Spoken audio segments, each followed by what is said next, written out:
इस कार्यक्रम के पुण्यार्चक हैं श्री दिनेश सर्वेश अखिलेश पाटनी AUM कैपिटल कोलकाता। स्वर्गीय परम श्रद्धेय पंडित श्री रतनलाल जी बेनाड़ा की स्मृति में शंका समाधान के पुण्यार्चक है बेनाड़ा उद्योग limited in technical collaboration with NTE Korea AHL Jain group company. स्वर्गीय श्रीमती हेमलताबेन एवं इंद्रवदन चुन्नीलाल घिया, स्वाति एवं नीलेश घिया, अनीशी एवं Anish Ghiya. Vidyasagar consultancy, calibration of measuring instruments, HVAC validation, thermal mapping, office SF05 and 06 Shreeji gold near Narayan Gurukul circle, opposite Ballabh duplex Dabhoi, Waghodia ring road, बड़ोदरा 390025, गुजरात, इंडिया। नरेंद्र कुमार जैन, गुरु कृपा परिवार, रायपुर। स्वर्गीय श्रीमती मंगला, स्वर्गीय श्री जम्बू कुमार गांधी की पुण्य स्मृति में श्रीमती कल्पना धर्मपत्नी श्री भारत जम्बू कुमार गांधी निवासी निमगांव केतकी, तहसील इंदापुर, जिला Pune, Maharashtra. Creative seating systems, Pune.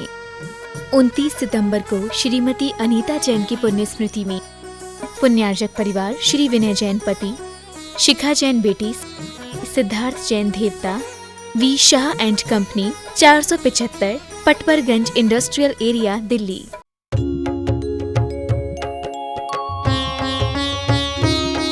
शंका समाधान। बोलिए समन संस्कृति उन्नायक प्रातः स्मरणीय संत शिरोमणि परम पूज्य 108 आचार्य गुरुवर विद्यासागर जी महामुनिराज की जय जय जय। बोलिए गुणायतन प्रणेता, शंका समाधान प्रवर्तक, भावना योग प्रवर्तक, प्रखर वक्ता, परम पूज्य 108 मुनिवर श्री प्रमाण सागर जी मुनिराज की जय जय जय। बोलिए परम पूज्य 108 मुनिवर श्री हरह सागर जी मुनिराज की जय जय जय। प्रिय बंधुओं, पारस चैनल, जिनवाणी चैनल एवं प्रमाणिक ऐप के माध्यम से प्रसारित होने वाले आज के शंका समाधान कार्यक्रम से जुड़े देश एवं विदेश के सभी श्रद्धालुओं का श्री दिगंबर जैन पंचायत एवं दिगंबर जैन समाज कटनी धर्म प्रभावना समिति कटनी की ओर से हार्दिक हार्दिक अभिनंदन। मैं आपको लिए चलूं शंका समाधान की ओर। इसके पूर्व रोज की तरह हम लोग सर्वप्रथम पूज्य गुरुदेव के चरण कमलों में त्रिवार सामूहिक नमोस्तु निवेदित करते हुए उनके मंगल में आशीर्वाद से अपने को अभिषेक कर कृतार्थ करेंगे। तो चलिए हाथ जोड़िए, मस्तक झुकाइए और बोलिए मेरे साथ, नमोस्तु गुरुदेव, नमोस्तु गुरुदेव, नमोस्तु गुरुदेव। गुरुदेव, मैं प्रथम प्रश्न के लिए उपस्थित जिज्ञासुओं के अंतर्गत श्री मगन कुमार जैन, महामंत्री दिगंबर जैन पंचायत कटनी को आमंत्रित कर रहा हूं और उसके बाद द्वितीय प्रश्न के लिए कुमार शाश्वत जैन।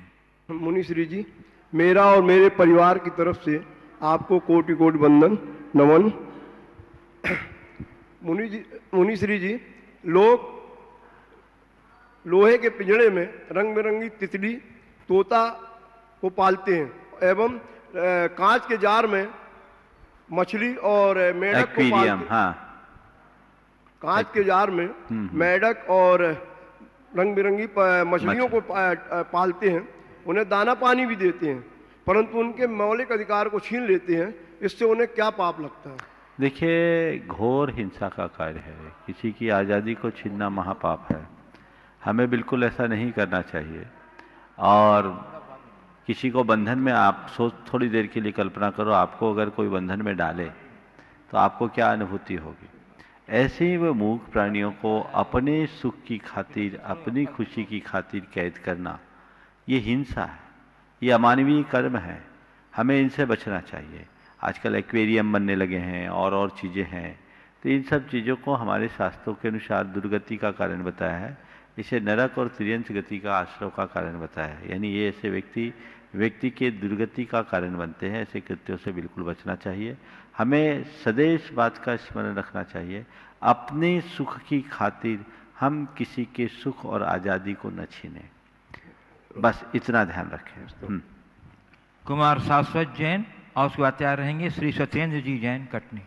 हम पंच परमेष्टि के 5 रंग जानते हैं। वो 5 रंग कौन कौन से होते हैं और साथ ही वो किस चीज का प्रतीक होते हैं, और साथ में जो उनके बीजाक्षर होते हैं वो हमें कब कहाँ कैसे समय पढ़ना चाहिए? बहुत अच्छा सवाल है पंच परमेष्टि से संबंधित। देखिए, अरहंत सिद्ध आचार्य उपाध्याय और साधु ये पंच परमेष्ठी हैं। इन्हें परम इष्ट के रूप में माना जाता है। जैन धर्म में ये ही हमारे मूल आराध्य हैं। और पहले हम, चूँकि आपने चर्चा की है तो मैं इसमें थोड़ी विस्तार से बात करना चाहता हूँ। अरहंत सिद्ध आचार्य उपाध्याय और साधु ये क्या है? अरहंत जिन्होंने अपने कर्म रूपी अरि यानी शत्रुओं का हनन कर दिया है, जो सभी प्रकार के कर्मों से, दुष्कर्मों से मुक्त हैं, वे अरहंत हैं। जैन धर्म के अनुसार जो घातिया कर्मों का नाश कर चुके वो अरहंत हैं, वो परमात्मा, वे ही तीर्थंकर होते हैं। जिन्होंने समस्त कर्मों का क्षय कर लिया वो सिद्ध कहलाते हैं। आचार्य मुनि संघ के नायक होते हैं, जो खुद धर्म का पालन करते हैं और औरों को कराते हैं। उपाध्याय मुनियों के बीच उन्हें अध्ययन अध्यापन का कार्य कराते हैं। और साधु जो नित्य अपनी आत्मा की साधना करते हैं। तो अरहंत सिद्ध आचार्य उपाध्याय और साधु ये हमारी आत्मा की सिद्ध और साधक अवस्थाएं। अरहंत और सिद्ध हैं, आचार्य उपाध्याय और साधु उस साधना के मार्ग में लगे हुए हैं। तो ये ही हमारे आराध्य हैं। हम इनकी पूजा अर्चा करते हैं, इनकी वंदना करते हैं। जैन धर्म के मूल मंत्र नमोकार मंत्र में इनका ही स्मरण किया गया है। जैन धर्म में किसी व्यक्ति की पूजा नहीं, गुणों की पूजा की जाती है। और गुणों के अनुसार ये पंच परमेष्ठी हमारे मूल आराध्य हैं। इन पंच परमेष्ठी को नमोकार मंत्र से जोड़ा गया। नमोकार मंत्र में इनका स्मरण करते हैं। और नमोकार मंत्र में हमने 5 रंगों को निर्धारित किया है। अरहंतों के लिए सफ़ेद रंग है, सिद्धों के लिए लाल रंग, उगते हुए सूरज की तरह। अरहंत चंद्रमा की तरह धवल, सिद्ध उगते सूर्य की तरह। आचार्य पीला रंग माना गया है। उपाध्याय के लिए नीला रंग और साधु के लिए काला रंग माना गया है। ये 5 मूल रंग है। ये पंच परमेष्ठी के प्रतीक है। समझ गए? लोक में जितने भी परमाणु हैं उनमें यही 5 रंगों में कोई एक रंग होता है। जैन धर्म के अनुसार वर्ण के 5 भेद हैं, सफ़ेद, लाल, पीला, नीला और काला। तो कोई ना कोई एक रंग होगा। तो इन पंच परमेष्ठियों में लोक के सारे तत्व समाहित हैं। सभी रंग का कोई ना कोई एक वर्ण उनमें गर्भित है। और इनके प्रतीक स्वरूप 5 परमेष्ठि के लिए 5 रंग बताए। अरहंत भगवान के लिए जो सफ़ेद रंग है ये हमारी सात्विकता को बढ़ाता है। लाल रंग हमारी स्फूर्ति को दूर करता है। पीला रंग हमारे क्रोध का शामक है। नीला रंग हमारे आलस्य को कम करता है। और काला रंग हमारी प्रतिरोधक क्षमता को विकसित करता है, सहन शक्ति को बढ़ाता है। काला सबको पचा लेता है। साधु सहनशीलता के प्रतीक है। तो इस आधार पर ये पंच परमेष्ठी के 5 रंग हैं।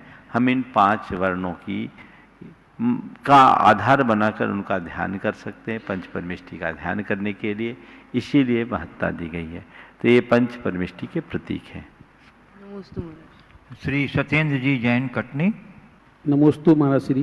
महाराज श्री, मेरा प्रश्न है, अपनी सोच है सकारात्मक है, दूसरों के प्रति अपनी सकारात्मकता का काम करते हैं जहाँ तक जितना बनता है, फिर भी अपन को जो रिप्लाई मिलता है वो नेगेटिव या नकारात्मक मिलता है। इसका क्या कारण है? इसका मतलब है कि हमारी सकारात्मकता में कमी है। अगर हम उसके प्रति सकारात्मक हैं तो उसके द्वारा दिए गई प्रतिक्रिया को भी हमें सकारात्मक रूप में देखना चाहिए। हमें मालूम है वो व्यक्ति वैसा है तो हम उससे क्या आशा रखेंगे? हम उसे सकारात्मक रूप में देखें। ये कहीं ना कहीं हमारी नकारात्मकता को प्रकट कर रहा है, उससे हमें बचना चाहिए। नमस्ते। पूज्य गुरुदेव, अब मैं ऑनलाइन जिज्ञासुओं के प्रश्न आपके समक्ष प्रस्तुत कर रहा हूँ। प्रश्न है गुरुदेव, कुमारी कृति अरविंद राजा जैन जबलपुर से कह रही हैं, गुरुदेव आपने कहा कि तुम जितना सहन करोगे उतने ही समर्थ बनोगे। गुरुदेव, मैं यह जानना चाहती हूँ कि सहनशीलता संस्कारगत होती है पुरुषार्थ साध्य? कभी कभी में बहुत कुछ मजबूरी में भी सहन करना पड़ता है, तो क्या यह हमारी सहनशीलता को परिपक्व करने में सहायक हो सकता है? बहुत अच्छा सवाल है। सहनशीलता संस्कारगत होती है या पुरुषार्थगत? कभी कभी हमारी मजबूरी भी हमारी सहनशीलता का कारण बनती है, और क्या ये हमारी परिपक्वता का आधार बन सकती है? बहुत अच्छा सवाल है। देखिए, सहनशीलता हमारी सोच पर निर्भर करती है। ये सोच संस्कारों से भी चलती है, और इस सोच को हम अपने पुरुषार्थ से भी विकसित कर सकते हैं। जिनके जन्मजात अच्छे संस्कार होते हैं वो जन्मतः सहनशील होते हैं। ऐसे अनेक लोग हमें अक्सर मिल जाते हैं जो सहनशीलता की मूर्ति होते हैं और बड़े भद्र परिणामी होते हैं। उन्हें कोई कितना भी कुछ भी कैसा भी बोल दे, उन्हें कोई खास फर्क नहीं पड़ता। वे सहनशील लोगों की कोटि में आते हैं और हम सबके लिए एक अच्छे आदर्श उदाहरण बनते हैं। लेकिन बहुत से ऐसे लोग भी हैं, मेरे संपर्क में से अनेक लोग हैं जो पहले प्रचंड क्रोध की मूर्ति थे, अब एकदम शांति मूर्ति बन गए। उन्होंने अपने पुरुषार्थ से अपने भीतर सहन करने की क्षमता को विकसित किया है। अगर आप अपने सबकॉन्शियस माइंड में अच्छे संस्कारों का निरंतर आरोपण करें तो आप धीरे धीरे अपने भीतर वह सब सहने की सामर्थ्य विकसित कर सकते हैं जिसका आज आपके भीतर नितांत अभाव है। हम पुरुषार्थ के बल पर अपने जीवन में आमूल चूल बदलाव ला सकते हैं। यदि आप ये 2 कमांड बार बार दोहराएं, मुझे शांत रहना है, मुझे सहन करना है, मुझे शांत रहना है, मुझे सहन करना है, यदि ये बातें बार बार दोहराई जाए तो आप धीरे धीरे अपने अंदर की सहनशीलता को विकसित करने में समर्थ हो सकेंगे। ऐसा हमें निरंतर विकसित करने का प्रयास करना चाहिए। ऐसा करके आप बदलाव ला सकते हैं, अनेकों में आया है। और जहाँ तक मजबूरी में सहन करने की बात है, कोई भी बात हमें मजबूरी तभी तक लगती है जब तक हम उसे अंतर मन से स्वीकार नहीं करें। यदि हम अंदर से सकारात्मक हो जाएं तो हमें फिर मजबूरी प्रतीत नहीं होती। हम उसे मजबूरी को भी सहज मंजूरी दे देते हैं और उस स्वीकृति के कारण वह हमारे लिए आनंददायी हो सकता है। तो हम कोई भी कार्य करें मजबूरी में न करें, सहज भाव से करें। जब सहन करना हमारी मजबूरी ही बन रही है तो क्यों ना हम उसे स्वीकार करके सहजता से सहें और अपनी परिपक्वता का अनुभव पर प्रमाण प्रस्तुत करें। निरंतर अभ्यास करके हम अपनी सहनशीलता को बढ़ा सकते हैं। पूज्य गुरुदेव, अकोला महाराष्ट्र से श्रीमती संगीता गव्हाणे कह रहे हैं गुरुदेव कि आपको एक दिन शंका समाधान में केस नोच के बारे में पूछा गया था, तो आपने कहा था कि केस नोच द्वारा भेद विज्ञान और मजबूत होता है और भेद विज्ञान से केस नोच करते हैं। तो गुरुदेव, हम घर में रहकर ऐसा क्या करें कि हमारा भेद विज्ञान पुष्ट हो जाए समाधान? देखिए, भेद विज्ञान की निरंतर भावना भानी चाहिए। अगर आप निरंतर भावना भाएंगे तो आपका भेद विज्ञान पुष्ट होगा। 12 भावनाओं का चिंतन इसमें सहायक होता है। और निरंतर एक बात, इस पंक्ति को दोहराते रहें तो ये भी आपके भेद विज्ञान में सहायक होगा। तू चेतन यह देह अचेतन, तू चेतन यह देह अचेतन, या मैं चेतन आत्मा हूँ, मैं आत्मा हूँ। ये स्मृति बार बार अगर आप दोहराएंगे तो आपकी सुध बदलेगी। आपको लगेगा कि जो देहात्म बोध लेकर मैं जी रहा हूँ, हकीकत में वैसा मैं नहीं हूँ, मैं उससे भिन्न आत्मा हूँ। ये भावना बार बार दोहराने से घटेगा। तो या तो आप 12 भावनाओं का चिंतन तो करें ही, साथ में हर पल ये धुन रखें, मैं शुद्ध आत्मा हूँ, मैं आत्मा हूँ, मैं चैतन्य आत्मा हूँ। ये हमारे सबकॉन्शियस में यदि गहरा जाए तो हमारी देहाश्रित बुद्धि समाप्त होगी, भेद विज्ञान पुष्ट होगा। पूज्य गुरुदेव, बाल ब्रह्मचारिणी विभा दीदी गंज बासौदा से पूछ रही हैं, नमोस्तु पूर्वक गुरुदेव, कि आज के डिजिटल प्रधान युग में धर्म का प्रचार प्रसार पहले की अपेक्षा बहुत सुलभ और प्रचलन में भी है। परंतु गुरुदेव, पहले के लोगों में जो धार्मिक संस्कार थे, परस्पर आत्मीयता एवं संवेदनाएं हुआ करती थीं, वो आज देखने को नहीं मिलता है। ऐसा क्यों है? क्या इसमें एक कारण हुंडा और शून्यकाल का दोष भी माना जा सकता है?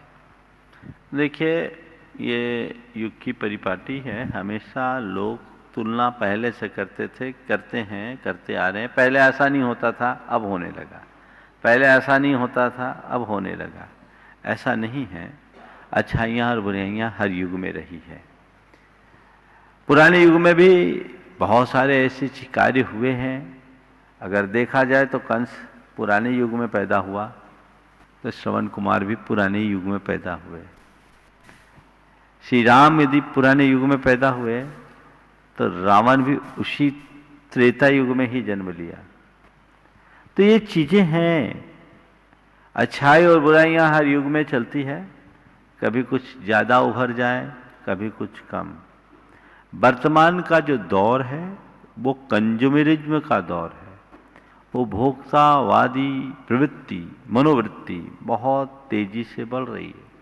और बढ़ते हुए उपभोक्तावादी सोच के प्रभाव से हमारी संवेदनाएं बुरी तरह प्रभावित हुई। पहले सामूहिकता, परस्परता, प्रेम, आत्मीयता जैसे, बंधुत्व जैसे उदात्त गुण हमारे रगों में भरे रहते थे। अब वो सब चीज़ें खत्म होने लगी है और व्यक्ति पूरी तरह से व्यक्ति केंद्रित होने लगा है। जब ये इन मूल्यों का ह्रास होगा तो उसके परिणाम स्वरूप जो भी नुकसान है वे तो सब हमारे साथ घटेंगे। आज यही हो रहा है। तो ये डिजिटल युग में भले ही लोगों को धर्म का साधन सुलभता से प्राप्त हो गया, लेकिन और भी बातें तो बहुत सुलभ हो गई। सोच तो पूरी वैसी बन गई। जब सब तरह के साधन ही वैसे होंगे, ऐसी जगह में क्या होगा? मैं तो ये मानता हूँ, इस बढ़ते हुए उपभोक्तावादी युग में, दौर में, यदि लोगों को इतना धर्म सुलभ न हो तो लोग पागल हो जाएं। अभी अनेक लोगों ने मुझसे प्रत्यक्ष भी और अनेक लोगों ने अपने संदेशों के जरिए कहा कि इस कोविड के दौर में यदि आपका प्रवचन या शंका समाधान हम लोगों को नहीं मिला होता तो शायद हम लोग पागल हो जाते। घर बैठे एक टॉनिक मिला, क्या करते क्या नहीं करते बंद हो गए। सुबह शाम एक प्रेरणा मिलने से मनोबल जगा। तो मैं आप सबसे कहना चाहूंगा, आज हर वर्ग प्रभावित हुआ है। कुएं में ही भांग पड़ी है, कोई बचा नहीं है। तो ऐसे समय में इन संसाधनों का अगर लाभ उठाते हैं तो जीवन में व्यापक बदलाव आता है। बहुतों के जीवन में बड़ा परिवर्तन आया है। इसलिए हम इसे पिछले युग से न जोड़ें, आज के युग की एक सकारात्मक परिणति के रूप में इसे देखें। जब सब तरफ सब कुछ डिजिटल माध्यम से हमें सुलभ है, उनके मध्य भी व्यक्ति यदि धर्म, अध्यात्म, नीति और आचार्य की बातों को सुनना पसंद कर रहा है तो इसका मतलब वह उस व्यक्ति के भीतर होने वाले सकारात्मक परिवर्तन का ही लक्षण है।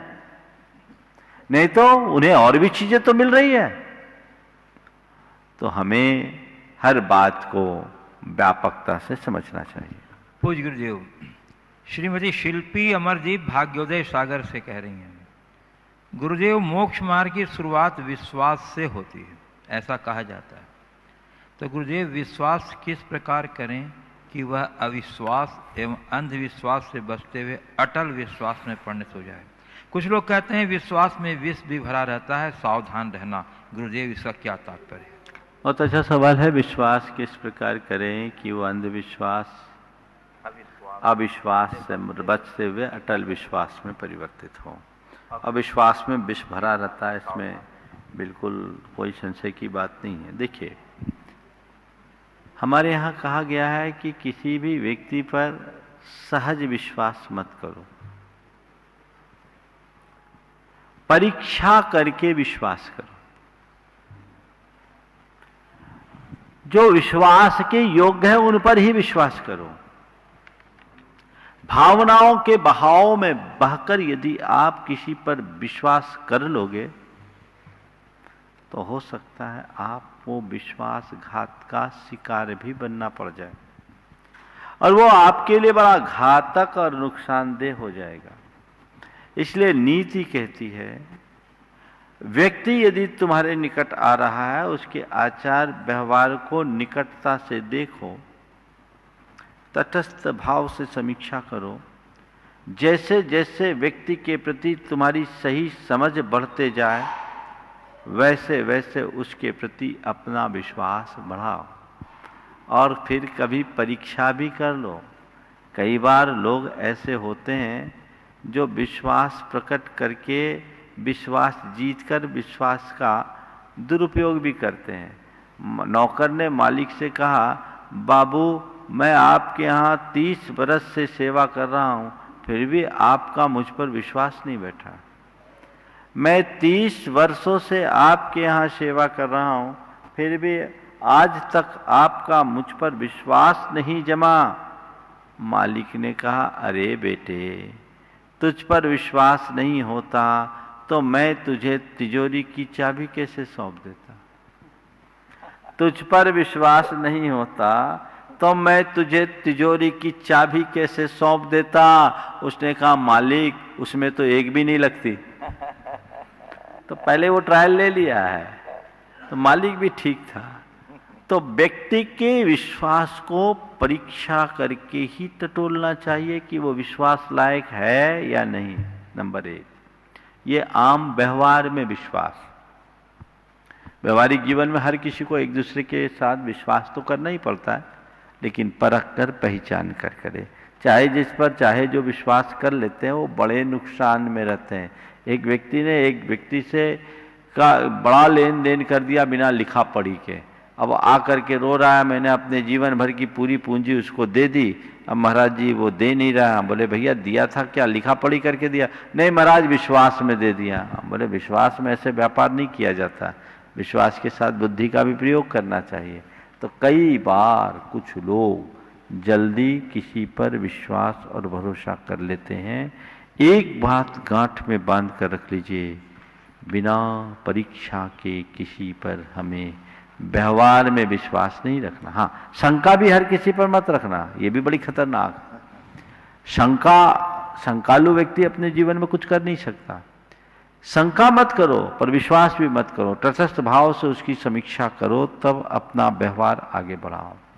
धर्म क्षेत्र में जिसके प्रति आप विश्वास कर रहे हो, चाहे गुरु हो या धर्म हो, आप उसको, उसकी चर्या, उसकी क्रिया को, उसके मार्ग को, उसके विचारों को भली भांति समझो और देखो कि वाकई में जिस मार्ग का वो प्रवर्तन कर रहे हैं वो मार्ग उनमें है या नहीं। जिस अध्यात्म की बात उनके मुख से हम सुन रहे वो उनमें है या नहीं।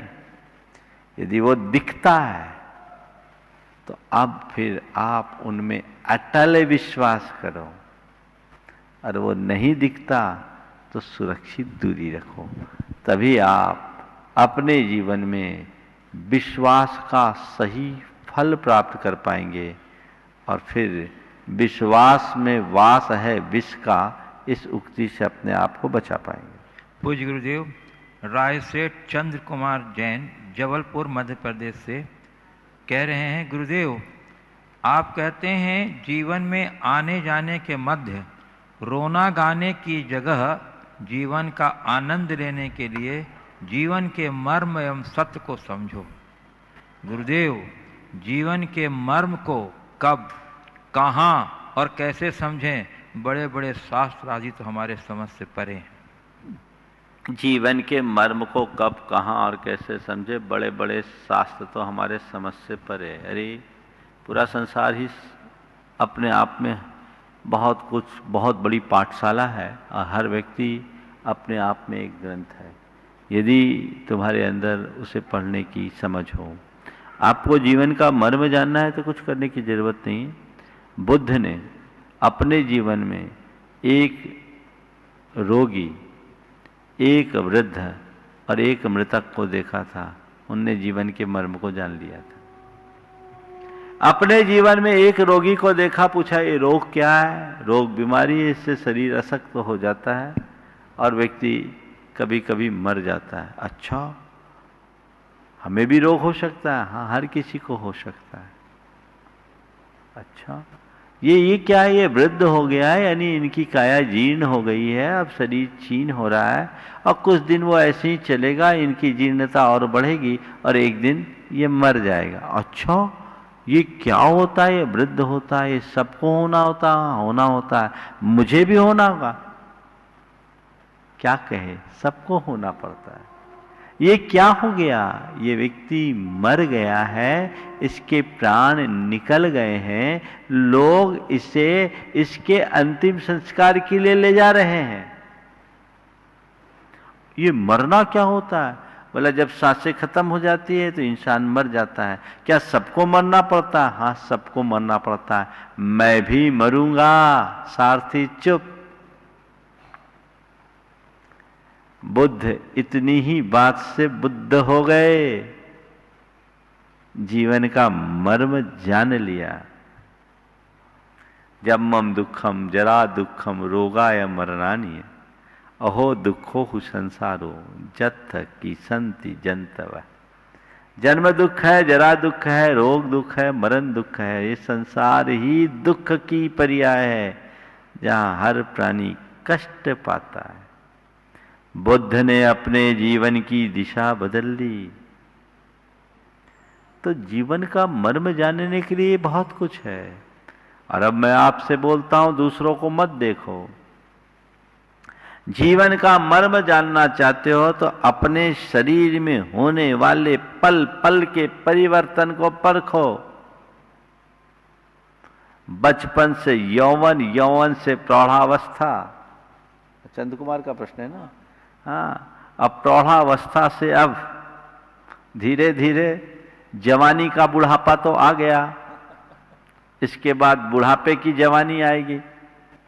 जवानी का बुढ़ापा का मतलब जानते हो? जो 60 को टच कर रहे हैं उन सब की जवानी का बुढ़ापा हो गया। समझ गए ना? अब जवानी खत्म होने वाली है। तो ये जवानी की ढलान बुढ़ापा। तो अपने जीवन में होने वाले इस परिवर्तन को समझकर जीवन के मर्म को जानो कि शरीर नश्वर है, आत्मा अमर है। यही तो जीवन का मर्म है। इसी का नाम है यथार्थ का बोध। इसके लिए कोई शास्त्र खोलकर देखने की जरूरत नहीं है। केवल जीवन के सत्य को स्वीकारने की जरूरत है। यदि इतना कर लिया तो जीवन निहाल हो गया। पर क्या करे? जान बूझ कर अंध बने हैं, आँखियन बांधे पाटी, जिया जग धोखे की टाटी। पूज्य गुरुदेव, मैं यहाँ उपस्थित जिज्ञासुओं को आमंत्रित करना चाहता हूँ। प्रथम प्रश्न के लिए श्रीमती अर्चना मुकेश कौशल कटनी। और जब तक गुरुदेव आ रही हैं, एक प्रश्न कटनी मध्य प्रदेश से श्री प्रमोद कुमार जैन, शास्त्री परिवार कटनी का है। गुरुदेव कह रहे हैं, किसी ने खूब कहा है अगर सीखना है तो दीपक से तो जलना नहीं, मुस्कुराना सीखो। सीखना है सूर्य से तो डूबना नहीं, उठना सीखो। अगर पहुंचना है शिखर पर तो राह पर चलना नहीं, राह का निर्माण सीखो। हे गुरुदेव, जिज्ञासा है इस प्रकार के भावों के निर्माण के लिए हमारी सोच, हमारा पुरुषार्थ और हमारा जज्बा क्या होना चाहिए? बहुत अच्छा भाव प्रकट किया है। अगर दीपक से सीखना है तो जलना नहीं, मुस्कुराना सीखो। सूर्य से अगर सीखना है तो तपना नहीं, उठना सीखो। और अगर पहुंचना है शिखर पर तो राह पर चलना नहीं, राह का निर्माण करना सीखो। बहुत अच्छी प्रेरणा है। इस उत्साह और जज्बा को बनाए रखने के लिए सबसे पहले व्यक्ति को अपनी सोच ठीक करने की जरूरत है। हमारी सोच सही हो जिस व्यक्ति के अंदर सकारात्मकता हो और जिनका लक्ष्य ऊंचा हो, वे ही ऐसा प्रेरणापद जीवन जी सकते हैं। जिनका लक्ष्य ही उथला है, वे जीवन में कुछ भी हासिल नहीं कर सकते। तो हम सही लक्ष्य बनाएं और अपने जीवन को उसी प्रकार गति दें। श्रीमती अर्चना मुकेश कौशल कटनी और सेवा तैयार रहेंगे। श्री देव कुमार जी ममता रानी जैन शास्त्री परिवार कटनी। मुनिद्वय के चरणों में मेरा और मेरे परिवार की ओर से कोटिशः नमोस्तु। मुनिश्री, जिस तरह जन्म दिवस एवं वर्षगांठ की परंपरा मनाने की जो चली आई है अभी तक, उसी तरह से पूर्वजों की पुण्य स्मृति वो भी आजकल मनाने की परंपरा चल पड़ी है। तो इसका हमारे व्यवहारिक जीवन में क्या उपयोगिता है, क्या औचित्यता है? देखो, कई बार ये सवाल आया, जन्मदिन वर्षगांठ मनाना ठीक है।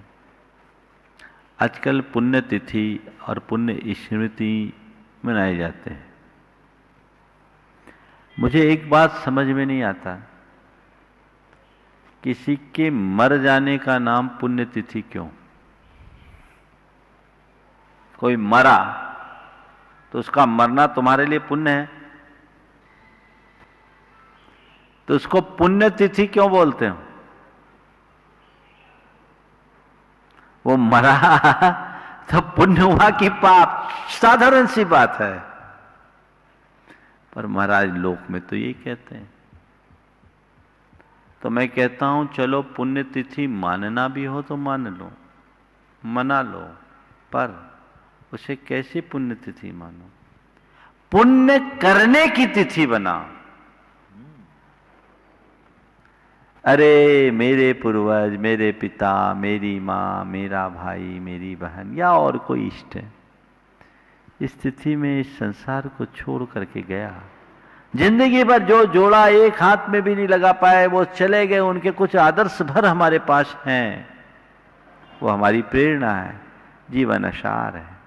अब चलो मुझे अपने जीवन को कुछ पुण्य के कार्य में लगा लेना है, ऐसा सोचना तुम्हारे लिए पुण्यतिथि बनेगी। कुछ पुण्य करना चाहो तो, लेकिन उस जीव को याद कर करके उसके चर्चाओं में खोना, उसका गुणानुवाद करना मोह का ही विस्तार है। वो तो चला गया जीव, कहां गया उसका कोई अता पत्ता भी नहीं है, और कभी वो तुम्हारे बारे में सोचेगा भी नहीं। कल्पना करो, इतनी उम्र हो गई, कभी याद आया कि हम किसी को विलखता छोड़कर आए? नहीं महाराज जी। कोई को नहीं आएगा। जब हमें नहीं आया तो उनको कहां से आएगा? मोह है, राग भाव है, जो उनके चले जाने के बाद भी हमें प्रभावित करता है। तो फिर महाराज क्या करे, ये सब न मनाए? मैं तो आपसे कहता हूं, यदि पुण्यतिथि आदि के रूप में कुछ आयोजना आप करना भी चाहते हैं, तो उस दिन किसी प्रकार का आडंबर करने की जगह अपने पूर्वजों के आदर्शों को सामने रखो और उनके आदर्शों को साकार करने के लिए संकल्पित हो, तो पुण्यतिथि का कोई मतलब हुआ। बाकी तो न जाने तुम कितने को छोड़ के आए हो, कितने पुरखे मर गए अनंत, किनका किनका मनाओगे? और देखो आज किसी भी व्यक्ति से पूछो दादा, और बहुत ज्यादा हो तो परदादा का नाम पता होगा, उसके आगे कुछ नहीं। जानते हैं क्या? किसी से पूछ लो, दादा का नाम बता दिया, वो भी दादा की वरद छांव मिल गई तो, और बहुत ज्यादा है तो परदादा, उससे ऊपर क्या पुण्य और क्या पाप? ये तो मोह है। वैराग को बढ़ाने का भाव अपने मन में होना चाहिए। ऐसे प्रसंगों को याद करके हमेशा वैराग्य भाव जगाना चाहिए। अरे भैया नश्वर है, कुछ नहीं है, पर लोगों का मन का जुड़ाव होता है जो एक प्रकार का मोह भाव ही है। श्री देव कुमार जी, ममता रानी जैन, शास्त्री परिवार कटनी। उसके बाद तैयार रहेंगी श्रीमती नीलम जैन, धर्मपत्नी सवाई सिंघाई, सुधीर कुमार जी, यूनाइटेड ट्रस्टी एवं भूतपूर्व अध्यक्ष दिगंबर जैन, भारतवर्षीय दिगंबर जैन तीर्थ क्षेत्र कमेटी। गुरुवर के चरणों में नमोस्तु। आज हमारे पूज्य पिताजी का 26वां समाधि दिवस है। उनका 1995 में आचार्य विद्यासागर जी के सानिध्य में कुंडलपुर में समाधि मरण हुआ था। गुरुदेव, हम परिवार इस दिवस को स्मृति में अपने समाधि का निमित्त कैसे बना सकते हैं? बहुत अच्छा भाव आपने प्रकट किया है, बिल्कुल ठीक है। आज के ही दिन 1995 में कुंडलपुर में पंडित जी की समाधि हुई थी और उसकी पृष्ठभूमि 1994 के कटनी चातुर्मास में बनी थी। पंडित जगन मोहन लाल जी सिद्धांत शास्त्री जैन जगत के एक वरिष्ठ विद्वान, उन्होंने अपने जीवन में ज्ञान का फल आज के दिन पाया, समाधि पाई। समाधि दिवस को मनाना बहुत अच्छी बात है। अभी बहन जी जो बोल रही थी, उनके पिताजी भी पिछले वर्ष समाधि प्राप्त किए, तो समाधि दिवस मनाना अच्छी बात है, इस भाव से कि हमारी समाधि हो। आपने बहुत अच्छी बात की कि उनका ये समाधि दिवस हमारे समाधि में कारण क्या है, कैसे बने। आज दोनों प्राणी मेरे साथ में आए थे कल शाम को। महाराज जी कल उपवास करना है, क्योंकि पिताजी की जिस दिन समाधि हुई थी उस दिन से उपवास हम निरंतर करते आ रहे हैं और हम ये सोचते हैं कि हम इसी तरह व्रत उपवास के क्षेत्र में आगे बढ़ेंगे तभी हमारी समाधि होगी। तो ये एक आदर्श है, यही सकारात्मक पहल है और होना चाहिए। आपने कहा है कि उनकी समाधि हमारी समाधि में कारण कैसे बने। आपने तो उनकी समाधि कराने में बहुत सेवा की है और निकटता से उनको देखा है। उन घड़ी के सारी बातों को याद रखो और अपनी तैयारी अभी से करो कि मुझे उसी लक्ष्य को पाना है, उसी दिशा में जाना है। निरंतर भावना भाव और अपनी साधना को प्रखर से प्रखरतर करते चलो, तभी आप उसको पा सकेंगे। मैं तो ये मानता हूँ पंडित जी की बहुत बड़ी विरासत आप सबको प्राप्त हुई, लेकिन उनमें सबसे श्रेष्ठ विरासत यदि कोई है तो उनकी समाधि का आदर्श, जो उसे पालेगा वो तर जाएगा और हमें इसी दिशा में जाना चाहिए। आपके यहाँ एक क्रम भी रहा, बड़े भाई साहब अमरचंद जी ने समाधि का रास्ता अंगीकार किया ही, आप भी व्रत के क्षेत्र में आगे बढ़ रहे हैं और भाई लोग भी, सिद्धार्थ भी कईयों की समाधि करा चुके। लक्ष्य ये बनाओ, व्रती बने हैं, व्रत का फल पाएंगे और समाधि से जीवन सफल बनाएंगे। सवाई सिंघाई श्री सुधीर कुमार जी, यूनाइटेड ट्रस्टी, भूतपूर्व अध्यक्ष दिगंबर जैन क्षेत्र कमेटी, और उनकी धर्मपत्नी श्रीमती नीलम जी जैन। और उसके बाद तैयार रहेंगी श्रीमती डाली मालगुजार परिवार कटनी। गुरुवर के चरणों में शत शत नमन। हे गुरुवर,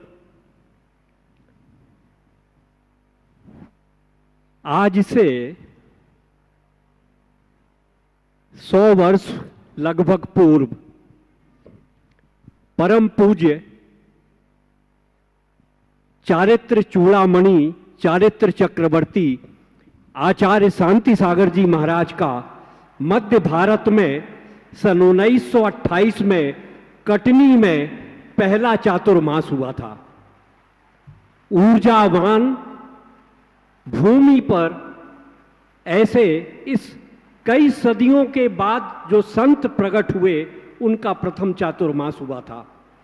उसी क्रम में कुंडलपुर जी जाते हुए आचार्य भगवान का कटनी में प्रवेश हुआ था, उनके चरण पड़े थे। गुरुवर, इस नवोदय तीर्थ में, इस गौशाला परिसर में, इस ऊर्जावान भूमि में ऊर्जावान संत का प्रथम चातुर्मास हो रहा है। इसे हम सब कटनी वासी अपने मन में, अपने हृदय में बहुत गहराई से इन भावों को पिरोए हुए हैं और उससे जुड़े हुए हैं। गुरुवर, मैं इस ओर आपका ध्यान ले जाना चाहता हूं कि कैसे हम कटनी वासी अपने पुरुषार्थ को और जगाएं कि आने वाले समय में हम आचार्य भगवान का चातुर्मास वर्षा योग कटनी में करा सकें। इंदौर प्रवेश के समय मैंने आचार्य भगवान के पास था। मैंने आचार्य भगवान से निवेदन किया कि आचार्य भगवान, आपका चातुर्मास कटनी में होना ही चाहिए, हमारी सबकी प्रार्थना है। देखिए, आपने जो सवाल किया है ये यहाँ शंका समाधान से उसका समाधान नहीं मिलेगा। उसका समाधान एक ही होगा, एक ही है। सब लोग अपने मन की शंकाएं निकालें और गुरु चरणों में बिछ जाएं, तभी समाधान पा पाओगे। समझ गए? अब उनके मन में क्या है कौन जानता है, लेकिन भावना भाव, और मैं भी भावना भाता हूं, ऐसे क्षेत्र में यदि उनका पदार्पण होता है तो वो संघ के लिए भी अनुकूल है और समाज के लिए तो अनुकूल है। महाराज श्री, ओम, समय देख लो जल्दी। सुधीर जी बोलते तो बहुत अच्छा है, एक आध बार इन्हीं का वक्तव्य कराएं। बोलो महाराज श्री। संक्षेप में। हाँ, मेरी इस बात को सुनकर आचार्य श्री इतने खिलखिलाए, मैंने उनके मनोभावों को नहीं समझ पाया, लेकिन जब आपके चरण कटनी में इस भूमि में पड़े तो मैं आचार्य भगवान का आशीर्वाद समझ अब तो गया। चरण उठने का समय आ गया, आगे चलो चातुर्मास समापन की ओर है। ओम। महाराज जी, कोटि कोटि नमन, कोटि कोटि आभार। महाराज जी, मेरा प्रश्न है, जीवन में 3 चीज़ें वापस नहीं आती, तीर कमान से, बात जवान से और प्राण तन से। प्राण में तो किसी का भरोसा नहीं है महाराज श्री, नियम से निश्चित है, जो आया है वो जाएगा, लेकिन वाणी में और तीर में तो अपना कंट्रोल हो सकता है। इसका हमारी शंका का समाधान करें। बहुत अच्छी बात है। 3 चीजें लौट के नहीं आती, तीर कमान से, बात जबान से और प्राण तन से। तन से निकलने वाले प्राण पर हमारा नियंत्रण नहीं है, लेकिन तीर और जवान हमारे हाथ में है, क्योंकि हम ये बुद्धिपूर्वक करते हैं। और जो कार्य हम बुद्धिपूर्वक करते हैं, जो हमारे नियंत्रण में, उसे हमें नियंत्रण में रखना ही चाहिए। तीर तभी चलाना है जब चलाना आवश्यक है, और जवान हमें वही बोलना है जो प्रासंगिक है और अपेक्षित है। तो हमें इन बातों के लिए अपने अंदर विवेक जगाना पड़ेगा। जिस मनुष्य के अंदर में वाणी का विवेक होता है, वही अपने वचनों में संयम रख सकता है। हमारे यहाँ वाक संयम को एक बहुत बड़ा संयम माना गया है। ये धीरे धीरे अभ्यास से ही बढ़ाया जा सकता है। श्रीमती डाली मालगुजार पर कटनी उतार रहेंगे। श्रीमती हेमा सुदीप मोदी कटनी। नमोस्तु महाराज जी, नमोस्तु महाराज जी। गुरुदेव, किसी के अंतरंग को तो हम नहीं जान सकते कि वो कैसा है, बल्कि बाहरी व्यवहार से और उसकी क्रियाओं से हम उसको समझने की कोशिश करते हैं कि हम उससे किस तरीके से संबंध बनाएं या कैसे करें। आप मुझे इस चीज़ का मार्गदर्शन दीजिए कि हम बाहरी व्यवहार को देखते हुए हम किस व्यक्ति के साथ कैसा संबंध स्थापित करें। देखिए, किसके अंदर में क्या कौन जानता, मेरे मन में क्या आप नहीं जान सकते, आपके मन में क्या है मैं नहीं जान सकता। अब व्यवहार चलाने के लिए तो व्यक्ति का बाहर का ही जो है दिख रहा, उसके अनुमान के आधार पर काम करें। अब यदि इसके बावजूद कहीं कोई धोखा हो जाता है तो उसे एक सीख के रूप में लें, दोबारा अपना व्यवहार करते समय सावधानी रखें और होने वाले नुकसान को अपना कर्मोदय मान करके स्वीकार करें। इसके अलावा और कोई रास्ता नहीं है। यदि हम हर व्यक्ति की ज़्यादा जांच पड़ताल करेंगे तो बड़ी दिक्कत होती है, और जांच पड़ताल भी एक सीमा में ठीक रहता है। आप अपने पति को भोजन परोसो और आपके पति देव आपसे कहे कि दाल में नमक है कि नहीं, तो आपको बुरा नहीं लगेगा। दाल में नमक है कि नहीं ये आपसे कोई पूछे तो आपको बुरा नहीं लगेगा, लेकिन अगर कोई पूछे दाल में जहर तो नहीं है तो कैसा लगेगा। तो बात ऐसी है, पूछ परख एक सीमा तक शोभती है, उससे ज़्यादा वो मीन मेघ का रूप ले लेती है और मीन मेघ में खींचातानी हो जाती है, उससे हमारा व्यवहार बिगड़ जाता है। इसलिए हम पूछ परख रखें, मीन मेघ न करें और व्यवहार को हम व्यवहार के आधार पर ही चलाएं, नहीं तो फिर आत्म केंद्रित होकर जिए। नमस्ते गुरुदेव। श्रीमती हेमा सुदीप मोदी, कटनी। महाराज श्री जी के चरणों में कोटि सा नमोस्तु। महाराज श्री, प्रायः लोग 16 का खाना, 16 का पहनावा, व्रत उपवास आदि को ही संयम मानते हैं, पर संयम का यथार्थ स्वरूप क्या है महाराज श्री? महाराज श्री, आज के परिवेश में ये 16 का खाना पहनना एवं व्रत संयम उपवास करना संभव नहीं है। महाराज श्री, ये किस प्रकार कर सकते हैं? देखिए, आपने पूछा असली संयम क्या है। जो आज संयम के रूप में देखने में आता है, खान पान का संयम, वह सब संयम का बाहरी रूप है। ये खान पान के क्रम में हमें देखने में आता है, निश्चित ये होना चाहिए, लेकिन ये सही है कि यही संयम का यथार्थ स्वरूप नहीं है। ये सब हम किसके लिए कर रहे हैं, ये हमारे सामने होना चाहिए। इन सब का प्रयोजन क्या है? इनका प्रयोजन है अपने मन के राग द्वेष आदि विकारों की निर्वृत्ति। तो अपने अंदर के विकारों को, दोषों को, दुर्बलताओं को अगर हम जीतेंगे, तभी हमारे अंदर का संयम पलेगा या प्रकट होगा। यदि ऐसा नहीं है तो ये केवल ऊपर का संयम है। आपने कहा आज के युग में 16 का खाना आदि तो थोड़ा कठिन है, पर मुझे लगता है आज हर युग में ये सरल है। 16 का भोजन करना सरल है, मन का 16 बन जाना बड़ा कठिन है। 16 का मन बनाओ, मन को पवित्र बनाओ, ये बहुत कठिन है। बहुत कठिनाई से ही व्यक्ति के अंदर ऐसा भाव आ पाता है। तो हम अपने मन को सही बनाने की कोशिश करें, उस दिशा में आगे बढ़ाएं, अपना संयम बनाएं। मन पर, वाणी पर और व्यवहार में नियंत्रण संयम का एक सशक्त माध्यम है। नमोस्तु महाराज श्री। अब मैं पूज्य गुरुदेव मुनि श्री अरहत सागर जी महाराज के चरण कमलों में प्रार्थना निवेदित करता हूँ कि हमारे दर्शक आपके उपयोगी प्रश्न के लिए बड़े आतुर हैं, तो कृपया आप अपने उपयोगी प्रश्न से हम सबों को लाभान्वित करें। नमोस्तु महाराज श्री। हमारे जीवन से संबंधित 2 शब्द हैं। एक दिन आपने अपने प्रवचन में भी कहा था, कर्ता बुद्धि से नहीं, कर्तव्य बुद्धि से कार्य करना चाहिए। तो महाराज श्री, एक कर्तापन होता है, कर्तव्य होता है। तो आज व्यक्ति अपने कर्तव्य से च्युत क्यों हो रहे हैं, ऐसा देखने में भी आता है, क्योंकि जो लौकिक और अध्यात्म जगत में बहुत जरूरी है। नमोस्तु महाराज। कर्ता बुद्धि और कर्तव्य भाव दोनों में बड़ा अंतर है।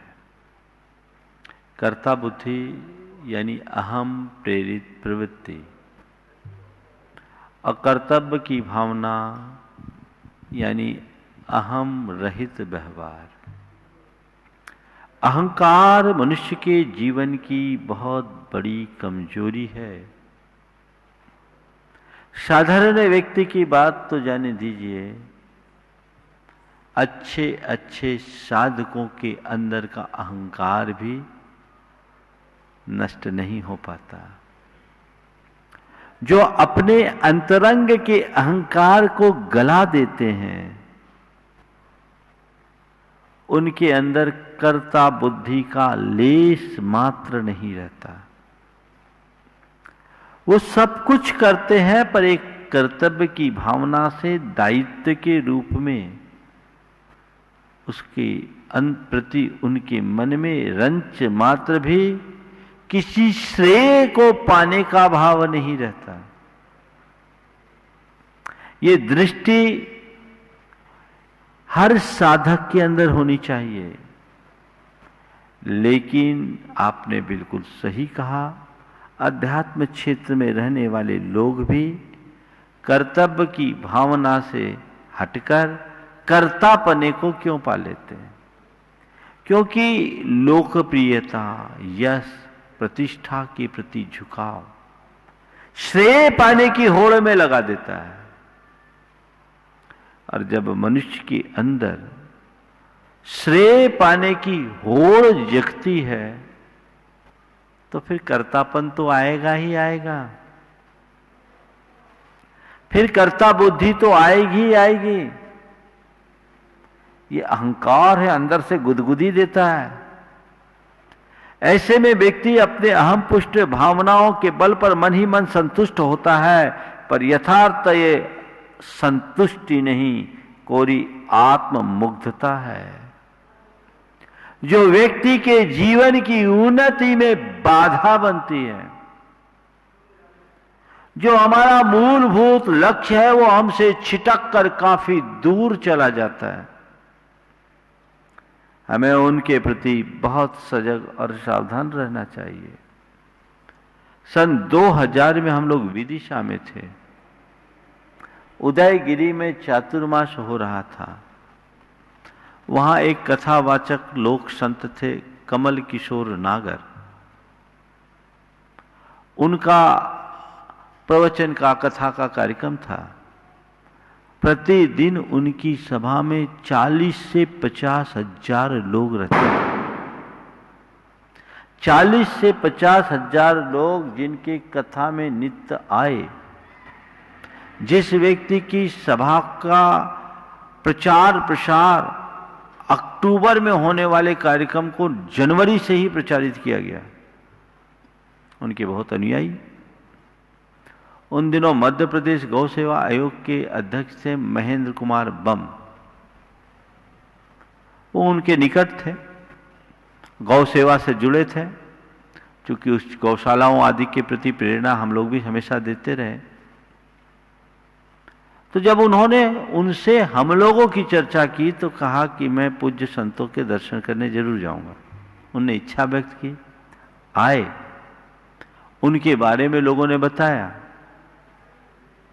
उनके बैठने के लिए लोगों ने थोड़ा ऊंचा आसन रखा, पर वो ऊंचे आसन को स्वीकार न करके सामान चटाई पर आम लोगों के साथ बैठे। शाम का समय था और चर्चा करते हुए जब लोगों ने उनकी प्रशंसा और सराहना की, उनके कृत्यों की बात कही, तो उनका एक वाक्य मुझे बड़ा अच्छा लगा। उन्होंने कहा, महाराज अकर्ता भाव बना रहे, ऐसा आशीर्वाद दीजिए। बहुत अच्छा। ये एक साधक की पहचान है। ऐसी ललक, ऐसी उमंग होनी चाहिए। आज कोई भी कितना भी ऊंचा साधक है, यदि अपने मुंह से अपनी उपलब्धियों को गिना रहा है तो कहीं न कहीं उसके भीतर का अज्ञान उससे प्रकट हो रहा है। श्रेय पाने की होड़ आत्ममुग्धता है। इस बात को कभी नहीं भूलना चाहिए, तभी हम अपने जीवन में कुछ कर पाएंगे। महाराज जी ने बिल्कुल बहुत अच्छी बात कही और ये बात हम सबको समझना चाहिए। पूज्य गुरुदेव, आगामी 22 नवंबर से 30 नवंबर तक आयोजित अष्टमंडलीय संस्कृत के शिक्षक महामंडल विधान को लेकर के पूरे देश में नहीं पूरे विश्व में ही अपूर्व उत्साह है और लोग अपने घर पर बैठ करके इस आयोजन में सम्मिलित होना चाहते हैं। कई लोगों की जिज्ञासाएं गुरुदेव मेरे पास आई हैं कि हम लोग घर में किस प्रकार से इसमें सम्मिलित हो सकते हैं, किस प्रकार की शुद्धता का, किस प्रकार से आचार विचार का, किस प्रकार के नियम का पालन करें, क्योंकि घर तो घर है, वहाँ हर तरह की बातें होती हैं। तो इस संबंध में कुछ मार्गदर्शन हमारे दर्शकों को देखिए। सिद्ध चक्र महामंडल विधान के आयोजन में सहभागिता देने की भावना लोगों में आई है, बहुत अच्छी बात है। और ऐसे दौर में घर बैठे जो लोग इसका आनंद ले रहे हैं वे कैसे लें? सबसे पहली बात तो इस विधान को एक विधान के रूप में स्वीकारें, इसे एक टीवी प्रोग्राम के रूप में न देखें। घर में भी आप यदि सिद्धचक्र विधान का पूर्ण लाभ लेना चाहते हैं तो जैसे विधान के समय में आप विधिवत शुद्ध भोजन पानी करके विधान करते हो वैसे ही आप विधान करें।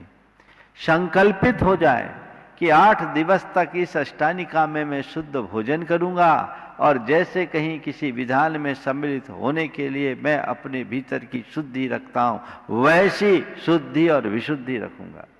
फिर घर में, क्योंकि भगवान तो रहेंगे नहीं, मंडल की रचना घर में मत कीजिएगा। जो टीवी में आपको मंडल है उसे ही साक्षी मान करके आप वहां घर में बैठें। यहाँ बोले गए मंत्रोच्चार के अनुरूप आप अर्घ चढ़ा सकते हैं। अर्घ में ऐसी ही सामग्री का प्रयोग करें जो पशु पक्षियों के या दीन दुखियों के काम में आ सके, और आप विधान के बाद उन्हें उनके लिए समर्पित कर दें। और आप भाव से संकल्प सहित, ये नहीं कि जितना हुआ मंत्र 2-4 बोल दिए और फिर उठ गए, तो उसका वो लाभ नहीं मिलेगा जो लाभ आप पा सकते हैं। खूब उत्साह के साथ कीजिए। और मैं तो चाहता हूं जो लोग भी ऐसा मन बना रहे हैं कि हम प्रत्यक्ष यहाँ ना आ पाने के कारण इस विधान से अपने आप को जोड़ना चाहते हैं, वे अपनी सूचनाएं, क्यों प्रामाणिक में है ना उपलब्ध, प्रामाणिक ऐप में सूचनाएं आ सकती है ना, प्रामाणिक ऐप में आप सबमिट कर दीजिए। उसके संकट समाधान में भी डाल सकते हैं, सिद्धचक्र विधान में भी डाल सकते हैं। आप उसकी पूरी सूचना, अपना कॉन्टेक्ट नंबर भेज दें, समय पर आपको उसकी सारी जानकारी मिल जाएगी। आप मन बनाइए और सिद्ध चक्र महामंडल विधान का अभूतपूर्व लाभ उठाने का मौका मत चूकिए। क्या पता कब आप बाहर जा पाएंगे, नहीं जा पाएंगे, लेकिन इस विधान को इतने उत्साह और उमंग के साथ कीजिए कि अगली बार जब समय अनुकूल हो आप साक्षात बृहद पैमाने पर इस विधान का आनंद ले सके और अपने जीवन को एक उत्सव में परिवर्तित कर सके। समय आप सबका हो गया है। आप सबकी भावनाएं ऐसी ही प्रबलतर बनी रहे और धर्म मार्ग में लगे रहें। इस भाव के साथ यहीं पर विराम। बोलिए परम पूज आचार्य गुरुवर श्री विद्यासागर जी महाराज की। बोलिए परम पूज्य षडमूल श्री प्रमाण सागर जी महाराज की।